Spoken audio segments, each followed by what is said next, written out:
Hey guys, what is up? I got some new tires that just arrived in the mail today. These are the Duratrax 6-pack belted tires for my Outcast. I had ordered these back in January, but they are back ordered until this April. And I think probably since Rise and Hobby just bought or acquired Duratrax, that there's probably some delay there as well.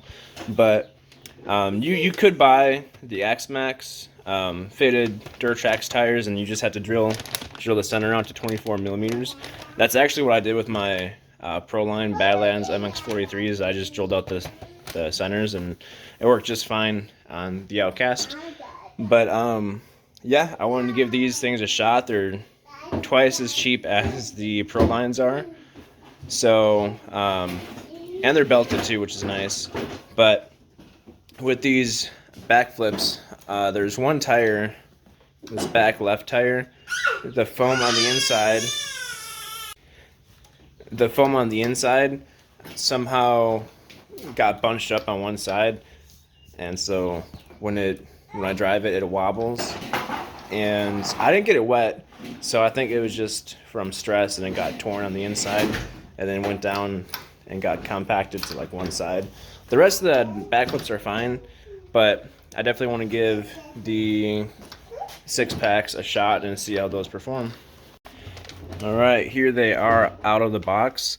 The rubber feels really supple, and the tread pattern, the treads on it are super thick. I don't see these wearing down too quick anytime soon. Let's see, just checking how they're glued all the way around.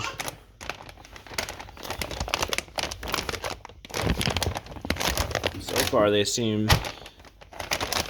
pretty well glued.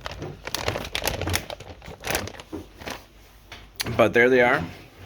Real nice looking wheel. If you wanted to, you could probably paint the rim on it. But these aren't bead locked or anything. They're just kind of like the fake ones. But what's nice about the bags they come in is they're resealable. So when you store the tires or put different tires in there, you can close them up and protect the tires from outside moisture or dry heat or whatever makes the rubber compound disintegrate quicker.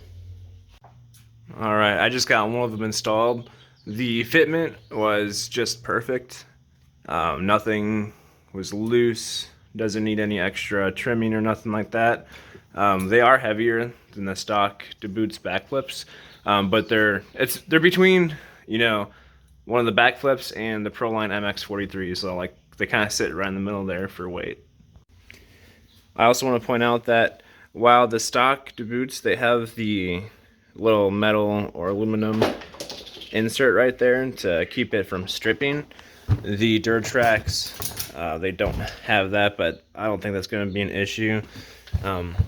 Just the thickness of the surrounding plastic is pretty thick, so I don't think it's going to be an issue at all. Alright, this is with all 4 Duratrax tires installed. Looking very nice. And just yesterday I rebuilt my center diff, and I had to rebuild my rear diff too. The center diff, I didn't realize it, but it was actually locked up. So I drove, I don't know for how long, with a locked center diff. Once I took it apart, I saw one of the spider gears was crunched up, and then one of the rods that goes through the spider gears, it was bent, so the whole thing kind of just collapsed on the inside. Had plenty of fluid, so that was good. But when I took apart, because I just wanted to check out how much fluid was in the rear diff, it was basically empty. Arma definitely needs to step up their game with making sure that these diffs are filled like how they're supposed to be. And I actually just bought metal diff housings. So when I rebuilt it with one of the metal diff housings. And I can show you guys real quick. So this is good for the front or rear differential. It comes with a metal plate as well, but everything fit really well. So this is what's in the back, and then as far as the center diff goes, it's already aluminum housing, so I just rebuilt it. And for the rear, all I had available was 100,000 diff fluid. So that's what I put in. And then for the center, I did, like many of the bashers do, the half silicone earplug and half 20 million CST. I can't even really turn the back wheels separately from the front wheels. Like it's almost locked up, but there is some give in there.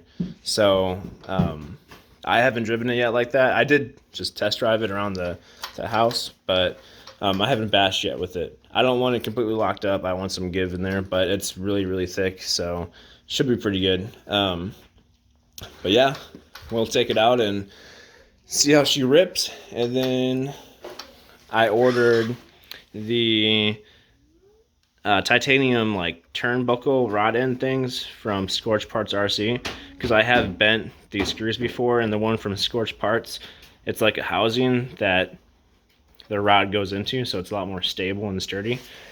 And then I ordered the new EXB rod or camber link ends and the tie rod ends, and then the rods themselves as well. These are from GPM, and they're nice, but to adjust them you have to stick, a little Allen wrench inside there, and it's kind of a pain in the butt.